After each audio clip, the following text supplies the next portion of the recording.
মার্কিন উপস্থিতি মোকাবেলায় প্রথমবারের সমুদ্রযাত্রা করল চীনের অত্যাধুনিক রণতরী। প্রথমবারের মতো পরীক্ষামূলক সমুদ্রযাত্রা নেমেছে চীনের তৃতীয় এবং অত্যাধুনিক নতুন বিমানবাহী রণতরী ফুজিয়ান।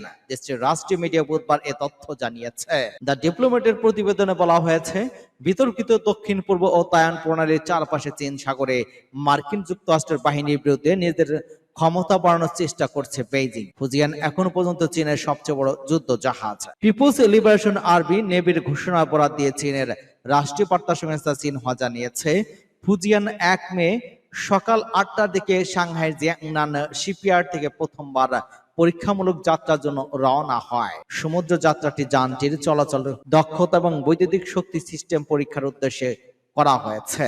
সিনহুয়ার সময়সূচি এবং পরিকল্পিত অবস্থানের মতো বিশদ বিবরণ দেয়নি, কিন্তু এই পরীক্ষামূলক যাত্রার আগে Shanghai maritime safety administration ৩০ April Shanghai থেকে ১০০ কিলোমিটার পূর্ব উপকূলের সমুদ্র সীমায় সামরিক মহড়া জোন স্থাপন করতে চায়।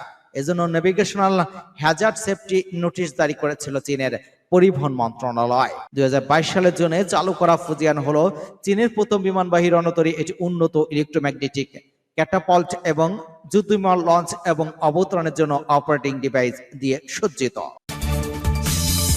অপারেশন ট্রু প্রমিস, ইসরায়েলকে শাস্তি দিতে ইরান সামরিক সক্ষমতার ২০ ভাগ প্রয়োগ।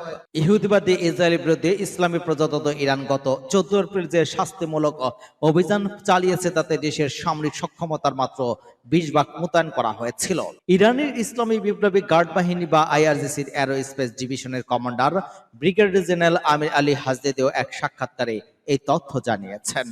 তিনি বলেন, ইরানের অপারেশন ট্রু প্রমিজে যে সমস্ত ক্ষেপণাস্ত্র এবং ড্রোন ব্যবহার করা হয়েছে সেগুলোকে আমেরিকা, ব্রিটেন এবং ফ্রান্সের সহযোগিতা ইসরায়েল মোকাবেলার চেষ্টা করছে, কিন্তু পরাশক্তিগুলো ও তাদের মিত্রদের বিরুদ্ধে ইরান মাত্র শতকরা ২০ ভাগ সামরিক শক্তি মোতায়েন করেছিল।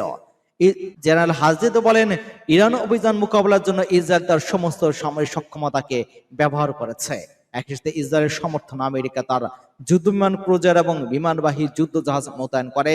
এখানে উল্লেখযোগ্য বিষয় হচ্ছে, আমেরিকা আগে বলেছিল চলমান ঘটনায় ইসরায়েলের পাশে দাঁড়ানোর কোনো ইচ্ছে তার নাই, কিন্তু তারা ঠিক ইরানের হামলা প্রতিহত করার জন্য ইসরায়েলের পক্ষ নিয়েছে। আইআরজিসি জেনারেল বলেন, অপারেশন ট্রু প্রমিস সম্পর্কে অনেক অপ্রকাশিত বিষয় রয়েছে যা ইরানের সামরিক শক্তির একটি সামান্য অংশকে প্রকাশ করেছে মাত্র। সূত্র পাস্টোরে।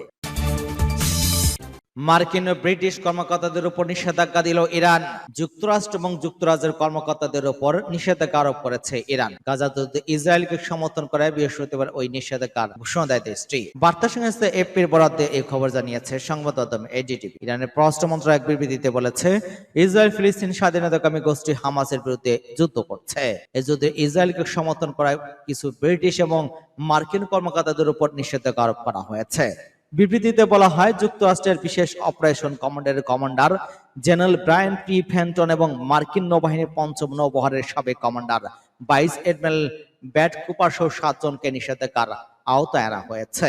এছাড়া যুক্তরাজ্যের প্রতিরক্ষা secretary of state Grant Shapps, British সেনাবাহিনীর কৌশলগত কমান্ডার জেমস হকিনলিল এবং লোহিত সাগরের যুক্তরাজ্যের রয়্যাল নেভিকে নিষেধাজ্ঞা লক্ষ্যবস্তু করা হয়েছে বলেও উল্লেখ করা হয় বিবৃতিতে। মার্কিন সংস্থা লকহিড মার্টিন এবং সেপ্টন এবং ব্রিটিশ সমকক্ষ এলবিট সিস্টেম, পার্কার ম্যাগেট এবং রাফেল হিউকে এর বিরুদ্ধে শাস্তি ঘোষণা করেছে ইরান।